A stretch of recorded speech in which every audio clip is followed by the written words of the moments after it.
Okay, my coffee. Okay, so this is gonna be a casual video, not gonna be like those.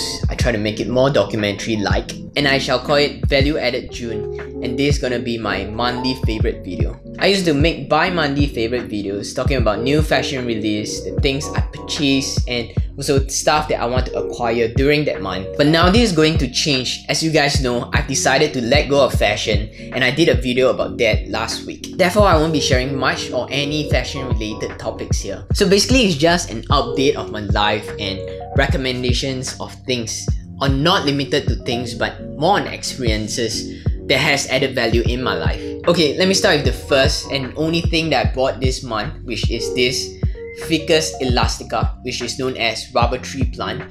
They actually use the sap of this plant for rubber making. That's the reason why they are called rubber plant. So I can't express how much I love plants. I see them as a passion of mine, and I'll probably make a video about plants in the future. And back to this rubber plant, I've always wanted it for quite some time, and it took me quite a while to decide if I should acquire this because I want to know more before I take care of its well-being. For mine, this is a burgundy rubber plant. I think they look truly beautiful with the dark green foliage, and underneath the foliage you have a burgundy vein. I feel like I'm doing a shoe review again. Sometimes I feel that someone reduced the saturation on this plant because they look so dark and dull, just like my life. Just kidding. And talking about plants, I propagated some cuttings. Hopefully they will root and grow into an individual plant itself. Same thing, I have the burgundy rubber plant cutting, another rubber plant with a variegated leaf with a lighter green, and I also have a fiddle leaf fig, and I hope all of these will grow into a tree someday. And sadly, at the side, I got this Chinese evergreen with nice variegated foliage, but I don't think this will work with the propagation because they only work with stem cutting, but mine, I think it's a leaf cutting. So we shall see how it goes. All of these plants have been propagated in water for 3 weeks now, and I'll probably update the progress for you guys in my next Value Added July. The next event happened in May, but I think it's worthwhile to mention it in this Value Added June, and that will be my Taiwan trip. And this is the first time I've been to Taiwan, and I spend most of the time at Taipei. More of a city life. I'm never really a fan of shopping or city lifestyle when it comes to travel, but I guess it doesn't really matter because it's not where you go but who you travel with. I just want to be with my loved ones and spend time with them and be present at the moment, even though it's not the location I want to be in. And to be fair, I still have some time doing what I truly love, which is being in the nature. We stayed in the mountain for 4 days and everything is so scenic, and I just enjoy the chill, cooling weather. So after my girlfriend and her family left, I have 2 days alone in this foreign country, and I have to say this is my first time I'm alone in a foreign country. Totally new experience for me, and now I'm alone. It felt kind of lonely, but the good thing about being alone is I can do whatever I want now. So I climbed the tallest mountain in Taipei.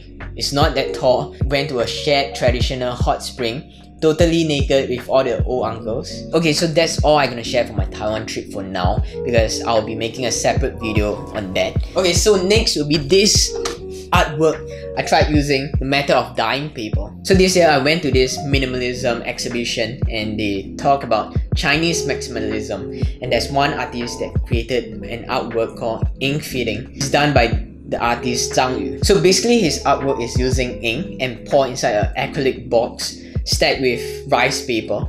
So the rice paper will slowly absorb all the ink until everything is black. So I was really inspired by his work.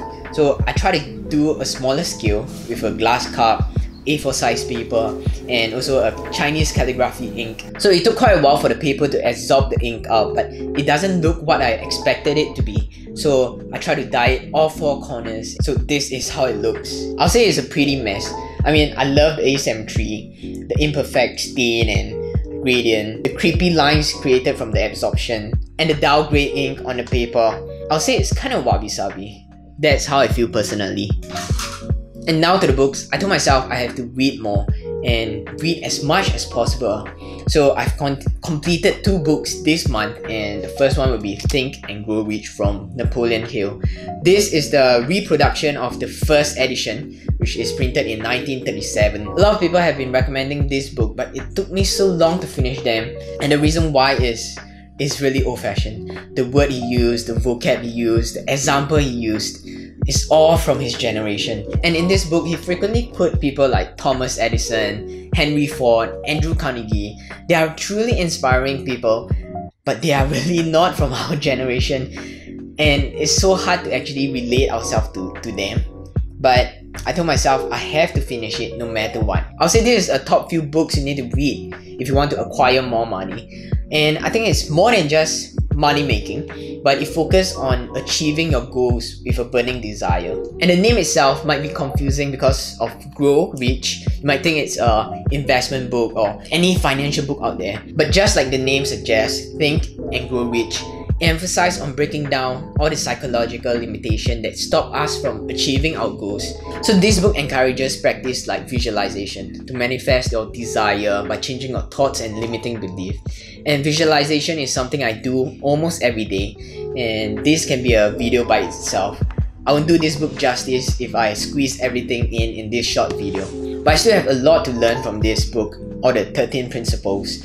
So I probably have to read them to truly understand and apply them in my life. So the next book will be this, Minimalism, Live a Meaningful Life by the Minimalist. I think this is a great book if you're new to minimalism because they have actionable steps for you to take slowly, daily. Small action that will improve your life as you minimalize. They have identified 5 values that allow them to live a meaningful life. That will be health, relationship, passion, growth, and contribution. I like this book because they give you an actionable step for you to live a meaningful life and also emphasize on the purpose on why do you need to live your life deliberately. I think this is a good book that I read this month. So personally, I prefer to borrow books from the library. First, I don't have to own another book unless this book is something I'll read frequently. Second, I can save a lot just by going to the library because that cost me $0. So I'll totally recommend you guys to, if you guys want to read these 2 books, you can go to your local library and check if they are available before you make the decision to buy another book. And now to the movie that I've watched that worth mentioning about, that will be Memento. I can't believe I'm 19 years late for this movie. Memento was one of the movies that kept me really excited throughout the whole movie. So it's about a man who has short-term memory loss who seeks revenge on a person who murdered his wife. Nothing special when I say it, but this was directed by a genius filmmaker, Christopher Nolan. He always does this to his film, messing up with the chronological order of the movie, just like Interstellar and Dunkirk. For Memento, in order for us as audience to experience what the character is experiencing, which is short-term memory, Christopher Nolan structured the story backwards. So the film is in reverse order. It starts at the ending scene and ends with a starting scene. I'm not gonna say much about this movie or review about this. I just think that everyone should watch this film. And even for a movie which is almost 20 years ago, it still can impress me in such a huge level. And now to my favorite music that stuck in my head for the month of June, and it consists of Chinese and Japanese rap music too. So before we end this, let us check it out. When I sleep, I'm dreaming for you.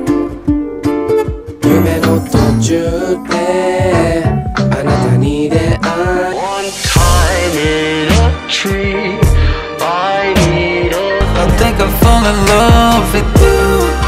Come on and let me take a shot.